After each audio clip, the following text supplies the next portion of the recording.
Hello friends, welcome to my channel. First of all அனைவருக்கும் காரடையான் நோன்பு வாழ்த்துக்கள். அடுப்பில் வானலியை ஹீட் பண்ணிட்டுருக்கேன். கொஞ்சமாக எண்ணெய் விட்டுருக்கேன். கடுகு, காரடையான் நோன்புக்கான குழக்கட்டை பண்ணுறேன். ஃபஸ்ட்டு உப்பு குழக்கட்டை பண்ணுறேன். கார அடை. கடுகு வெடிக்கட்டும். கட் பண்ண பச்சை மிளகா, இஞ்சி, பொடி பண்ண பெருங்காயம்,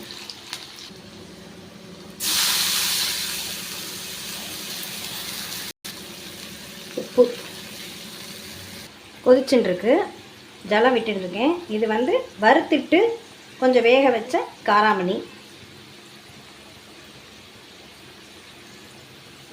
பொடி பொடியாக கட் பண்ணின தேங்காய். அவ்வளோதான். இந்த இடத்துல நான் அரிசி மாவை பதப்படுத்தின அரிசி மாவு வறுத்து வச்சுட்டுருக்கேன் ஒரு கப்பில்.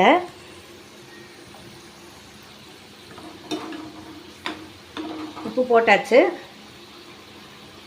இப்போ நான் அடுப்பை ஆஃப் பண்ணிக்கிறேன். ஆஃப் பண்ணிவிட்டு இந்த மாவை கொட்டி கிளறிக்கலாம். எப்பயும் சொல்கிறது தான், மெஷர்மெண்ட் இல்லை.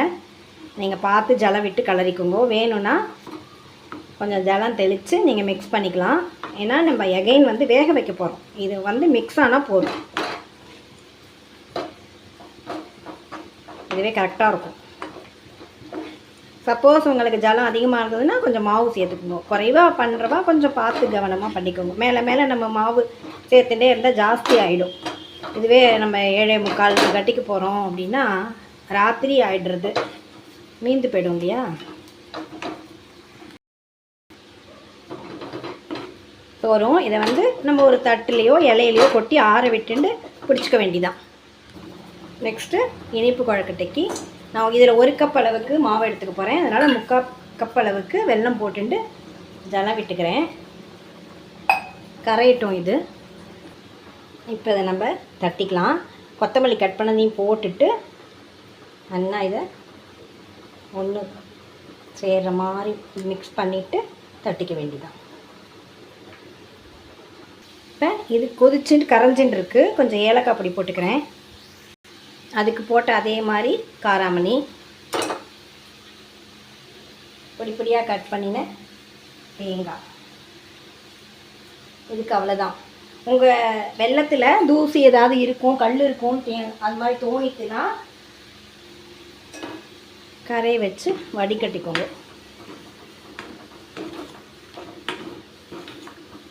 வெல்லம் இன்னும் கொஞ்சம் கரைய வேண்டியிருக்கு, கொதிக்கட்டும். அதுக்குள்ளே நான் அதை தட்டின்னு வந்துடுறேன்.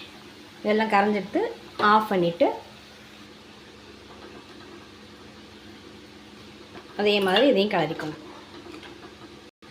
கரெக்டாக இருக்குது. உங்களுக்கு நான் அளவு தெரியாத வாழ்க்கை சொல்லணும் அப்படின்னா 1 கப்பில் நீங்கள் மாவு எடுத்துட்டீங்க அப்படின்னா அதால் 3 கப்பு அளவுக்கு ஜலம் விட்டுட்டா சரியாக இருக்கும். கூட குறைச்சி போனால் நான் தான் சொல்லியிருக்கேன், மாவை போட்டுக்கோங்க. இது மாவு ஜாஸ்தியாக போனால் ஜலத்தை விட்டுக்கோங்க. அவ்வளோதான்.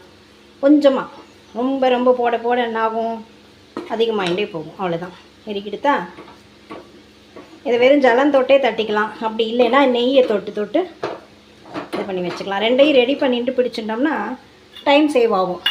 என்ன நெய்யெல்லாம் விட்டுக்கிறீங்க அப்படின்லாம் யோசிக்கக்கூடாது. அந்த காலத்தில் அதெல்லாம் பண்ணாலா அப்படின்லாம் சொல்லக்கூடாது. சத்தியவான் சாவித்திரி எமன்ட்டேருந்து மீக்கிறதுக்கு ஏதோ காட்டில் கிடைக்கிறத ஏதோ இந்த காராமணி குச்சி வச்சு விறகு அடுப்பு மூட்டி இதெல்லாம் நோன்பு இருந்து எல்லாம் பண்ணால். இப்போ நோம்பெல்லாம் யாரால் விரதம்லாம் இருக்க முடியும்? கண்டிப்பாக முடியாது. ராத்திரி 7:30, 8:45, 10 மணி ஒவ்வொருத்தரும் ஒரு டைம் சொல்கிறா. அப்போல்லாம் நம்ம கட்டிக்கிறோன்னு வச்சுக்கோங்க. பக்கத்தில் ஒரு கப்பில் ஜலம் வச்சுட்டு இந்த மாதிரி இதை நல்லா அப்படி மேஷ் பண்ணிக்கோங்க. ஏன்னா நம்ம மிக்ஸ் பண்ணி வச்சுக்கணும் எல்லாத்தையும். உங்களுக்கு என்ன அளவு வேணுமோ அந்த அளவுக்கு பண்ணிட்டு கையில் இப்படி பண்ணிட்டு சென்டரில் ஒரு குழி போட்டுக்க வைக்கும். அவ்வளோதான். இந்த மாதிரி நம்ம பண்ணி வேக வச்சுக்க வேண்டிதான். என்ன சொல்லிட்டு இருந்தேன், இப்போல்லாம் நம்ம நாள் ஃபுல்லாக விரதம் இருந்து ராத்திரி 7 மணி 8 மணிக்கு கட்டிக்கணும்னா சத்தியவான சாவித்திரி மீட்டா யமதர்மன்ட்டேந்து நம்ம பட்னி இருந்து ராத்திரி கட்டிக்கணும்னா கட்டிக்கிறதுக்கு நாம் இருக்கணும். நம்ம மீக்கிறதுக்கு எந்த சத்தியவானும் அதை மீட்க மாட்டேன். யமதர்மனும் இறக்கப்பட மாட்டேன். இந்த காலத்தில் இருந்ததெல்லாம் அது வேறு, அதெல்லாம் சொல்லப்படாது. இப்போ அப்படி கிடையாது. அதனால் ஃபாலோ பண்ணுறோம், முடிஞ்ச அளவுக்கு ஃபாலோ பண்ணிக்கோங்க. இருக்கிறவா காலமேலேருந்து பச்சை தண்ணி கூட பல்லில் படாமல் இருக்கிறவா இருக்கட்டும். பல்லில் படாமல் ஸ்ட்ரைட்டாக த்ரோட்டில் படுற மாதிரி சாப்பிடுவா. முடியாது, யாராலையும் முடியாது. நிறையா பேருக்கு சுகர் வேறு இருக்குது, மயக்கம் போட்டு விழுந்துருவா. அதனால் உங்களால் முடிஞ்சதை ஃபாலோ பண்ணுவோம். பட் கண்டிப்பாக ஃபாலோ பண்ணுவோம். இப்படியே தட்டிக்க வேண்டியதான். ரொம்ப ஈஸி தானே. முன்னாடியே இந்த தடவை வேறு சனிக்கிழமை வருது, முக்கால்வாசி பேருக்கு லீவு. இன்னும் பார்த்தீங்கன்னா மெஷர்மெண்ட் அப்படிங்கிறதுலாம் இல்லை. இந்த உப்புமா பண்ணுறது எப்படியோ அந்த மாதிரி தான். இந்த மாதிரி இனிப்புக்கும் அப்போல்லாம் ஸ்வீட்லாம் கண்டிப்பாக பண்ணியிருக்க மாட்டான். அதனால தான் கார அடையாக நோன்பு, கார அடை மட்டும்தான் பண்ணினான். காட்டில் வந்து எங்கே வெல்லம் கிடைக்க போகிறது, மண்டை வெல்லம், இந்த அச்சு வெள்ளம்லாம் எங்கே கிடைக்க போகிறது. அதனால் அதை பண்ணலை. இதெல்லாம் மனுஷா ஏற்படுத்தினது தான். பட் இதெல்லாம் பொய் கிடையாது, உண்மை. எல்லாமே நம்பணும், நம்ம ஃபாலோ பண்ணணும். ரொம்ப முடியல அப்படிங்கிறவா ஏதோ பழத்தை வாங்கி வச்சுட்டு கட்டிக்கலாம். ரொம்ப முடியல, என்னால் பண்ண முடியல அப்படிங்கிறவா. நான் ஃபேஸ்புக்கில் பார்த்தேன், ஒருத்தர் வந்து இந்த குழக்கட்டை ஆன்லைனில் கிடைக்குமான்னு ஒருத்தர் கேட்குறா. அவளால் முடியல பாவம், ஏதாவது பண்ணிட்டு. ஆனால் அப்படியாவது விடாமல் நம்ம இதை ஃபாலோ பண்ணணும், இந்த நோன்பை ஃபாலோ பண்ணணும் அப்படின்னு நினைக்கிறாள். அதை பாராட்டணும்.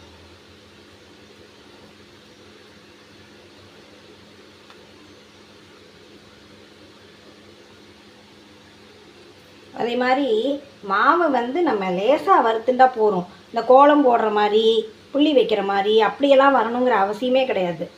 இதெல்லாம் பயமுறுத்துறது. ஸ்டார்டிங்கில் பண்ணுறவா அப்புறம் அஞ்சிஜோ நமக்கு வராதுன்ட்டு போயிடுவா. அப்படிலாம் ஒன்றுமே கிடையாது. இது ஆற்றுலேயே இந்த பச்சரிசியை வந்து களைஞ்சி ஈரத்துணியில் உணர்த்தி, ஈரம் காயிற வரைக்கும் வெள்ளை வேஷ்டியில் உணர்த்திட்டு ஃபேன் கீழே மிக்சிலேயே கூட பவுடர் பண்ணிக்கலாம். கொஞ்சமாக பண்ணுறவா, நிறையா பண்ணுறவா மிஷினில் கொடுத்து அரைச்சிக்கலாம். முன்னாடியே ரெடி பண்ணி வச்சுக்கலாம். அதை வந்து எவ்வளோ வேணுமோ அதை எடுத்து வறுத்துக்கலாம். லேசாக வறுத்துட்டேன்னு பேருக்கு வறுத்துனாலே போகிறோம், எந்த மாற்றமும் வராது. தைரியமாக பண்ணலாம். எடுத்து கோலம் போட்டுலாம் பார்த்துட்டு இருக்க வேண்டாம்.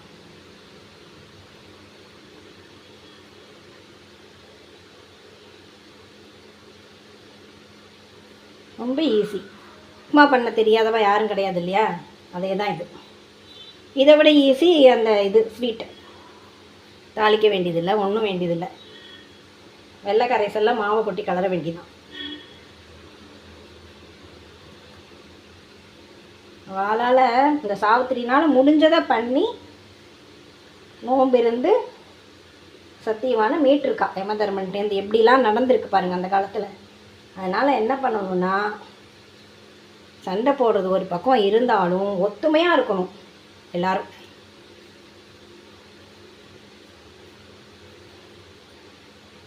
வாக்குவாதம் இல்லாமலாம் இருக்க முடியாது. அது ஒரு பக்கம் இருக்கட்டும் சொல்லிவிட்டு அஃபெக்ஷன் இருக்கணும், அவ்வளோதான்.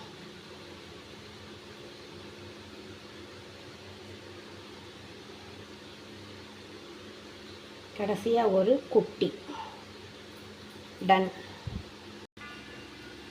மூடி வச்சு சிம்மில் வச்சு ஒரு 15 நிமிஷம் இது வேகட்டும். நம்ம அதுக்குள்ளே அதை ரெடி பண்ணிடலாம். கீழே உள்ள ஜலம் கொதிக்கிற அளவு வரைக்கும் கொஞ்சம் பெருசாக வச்சுட்டு கொதிச்சதுக்கப்புறம் சிம் பண்ணிவிட்டு ஒரு 15 நிமிஷம் வேகிறதுக்கு டைம் கொடுக்கலாம். இது இலையில தான் வேக வைக்கணுங்கிறது இல்லை, டைரெக்டாகவே நீங்கள் வேக வச்சுக்கலாம். இருந்தால் இலையில வேங்கும், உடம்புக்கு நல்லது. அவ்வளோதான்.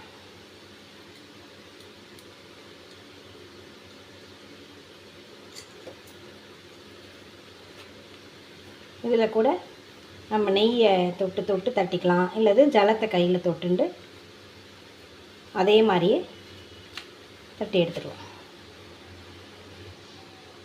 இட்லி தட்டு 2 இருந்து உங்களுக்கு வேக வைக்க சௌரியம் இருந்தால் அப்படியே வேக வச்சுருவோம். 2ஐயும் இது பண்ணிட்டு. நான் கேஸ் டிமாண்டாக இருக்குது சிலிண்டர்.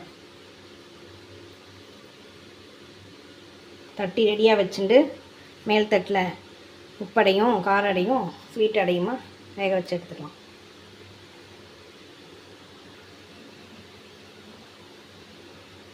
ஆனால் சொல்லுவா சப்பாத்தி சாப்பிட்டுக்கலாம், ஃப்ரூட்ஸ் சாப்பிட்டுக்கலாம், அந்த மாதிரி சாப்பிட்டுக்கலாம். சாதம் வேண்டாம், மோர் இன்றைக்கி சாப்பிடக்கூடாதுன்னு சொல்லுவா, அதெல்லாம் சாப்பிட வேண்டாம். அது மாதிரி வெங்காயம் பூண்டெல்லாம் கண்டிப்பாக அவாய்ட் பண்ணிடுவோம். கேட்குறவா நான் இன்றைக்கி சப்பாத்தி சாப்பிட்டேன், காஃபி சாப்பிட்டேன், அதெல்லாம் சாப்பிட்டுக்கலாம். முடியுங்கிறவா பட்னியாக இருக்கும், அவ்வளோதான். அவள் உடம்புன்னு ஒன்று இருக்கு இல்லையா, அந்த மாதிரி ஃபாலோ பண்ணிக்கோங்க. அடுத்தவா சொல்கிறா கம்பல்ஷன் அப்படிங்கிறதெல்லாம் உள்ள எந்த பெரும்பாலுமே பட்னி கடை அப்படின்னு சொல்லலை. விரதம் இருக்கிறது அப்படிங்கிறது சயின்டிஃபிக் படி உடம்புக்கு நல்லது, அதாவது இந்த கேன்சர்லாம் வராமல் தடுக்கும் அப்படிங்கிறான். ஆனால் முடியணும் இல்லையா, அதையும் பார்க்கணும். மயக்கம் போட்டு விழுந்துட்டா என்ன பண்ணுறது, ஒன்றும் பண்ண முடியாது.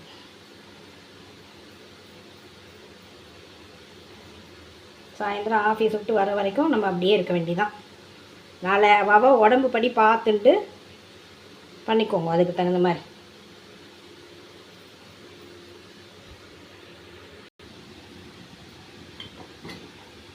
பதினஞ்சு நிமிஷம் ஆகிடுத்து. இதை எடுத்துட்டு ஸ்வீட் பண்ணியிருக்கோம் இல்லையா, அதை வச்சுக்கலாம். இப்போ அவ்வளோதான்.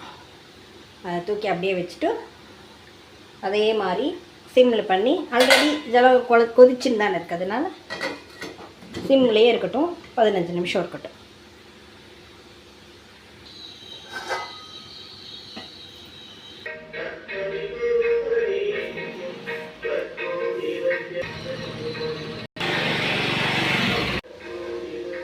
இதுவும் ரெடி ஆகிடுத்து. எடுத்து ஒரு நுனி இலையில் வச்சுண்டு வாழைப்பழம், அந்த மஞ்சள் நோம்பு சரடு வாத்தியார்கிட்ட கேட்டால் தருவா. அந்த சரடில் நடுவில் மல்லிகைப்பூ கொஞ்சமாக ஒரு 4-5 தொடுத்து அது நடுவில் வச்சு முடிச்சு போட்டுட்டு வாழைப்பழம் வச்சுட்டு வெண்ணெய் கட் பண்ணி வச்சுட்டு இதில் 2 அதில் 2 வச்சுட்டு பக்கத்தில் ஒரு குட்டி இலை வச்சு அது பசுமாட்டுக்கும் வச்சுட்டு ஸ்லோகம் சொல்லிட்டு கட்டிக்கணும். உருகாத வெண்ணையும் ஓரடையும் நானூத்தே, ஒரு நாளும் என் கணவன் பிரியாமல் இருக்கணும் அப்படின்னு சொல்லிட்டு கட்டிக்க வேண்டியதான். மாசி பிறந்த உடனே நம்மளுடைய திருமாங்கல்ய சரடு இருக்கும் இல்லையா, அதை நம்ம மாற்றிக்கணும். மாசி சரடு பாசி படியாது அப்படின்பா, அதனால் அதாவது ஸ்ட்ராங்காக இருக்கும் அப்படின்னு, அதனால் அதை மாற்றிக்கணும். இந்த சரடை மாசியும் பங்குனியும் கூடுற சமயத்தில் இந்த நோன்பு இருக்கிறது ரொம்பவே சேமமானது. அவ்வளோதான். 7:45க்கு நான் இப்போ கட்டிக்கலான் இருக்கேன். உங்கள் சௌரியப்படி உங்கள் வாத்தியார் என்ன சொன்னார் அந்த டைமுக்கு நீங்கள் கட்டிக்கோங்க. Thank you for watching. Thank you friends.